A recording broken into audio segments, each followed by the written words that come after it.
কক্সবাজার সদরে মানবিকতার উজ্জ্বল দৃষ্টান্ত।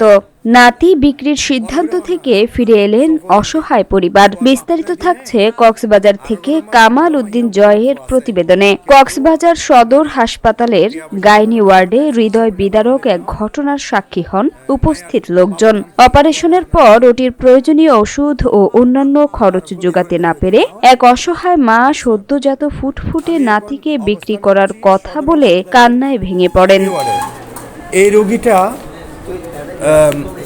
বাচ্চাটা পেটে আসার পর থেকে কোনো ধরনের চিকিৎসা করতে পারে নাই। কোনো ধরনের চিকিৎসা না করার পরও আল্লাহর অশেষ রহমতে আজকে একটি ফুটফুটে কন্যা সন্তান জন্ম হলো। কিন্তু হসপিটাল থেকে বরাদ্দকৃত ওষুধপত্র দেওয়ার পর, সিজার করার পর অবশিষ্ট ক্রয় করে দেওয়ার মতো যে ওষুধগুলো, সেই ওষুধগুলো কিনে দিতে পারছে না।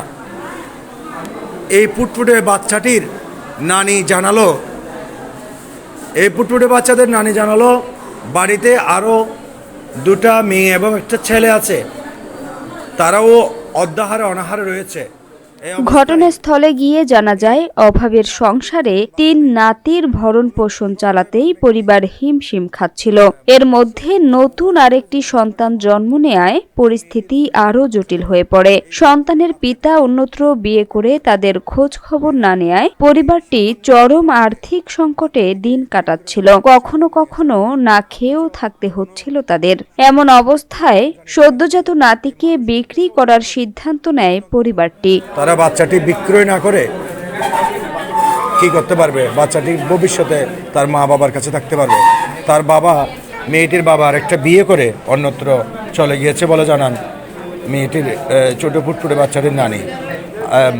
ওনার মোবাইল নম্বর আছে না? মোবাইল নম্বর হতো।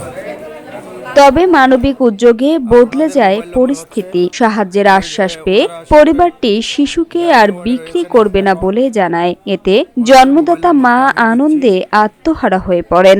মানবিক এই পোস্ট সামাজিক মাধ্যমে ছড়িয়ে পড়লে কক্সবাজারের গাইনি চিকিৎসক মোসাম্মদ রোকসানা আক্তার রোগীর খোঁজ নেন এবং চিকিৎসা সহায়তায় এগিয়ে আসেন। তার এই উদ্যোগে পরিবারটি নতুন করে আশার আলো দেখতে পায়।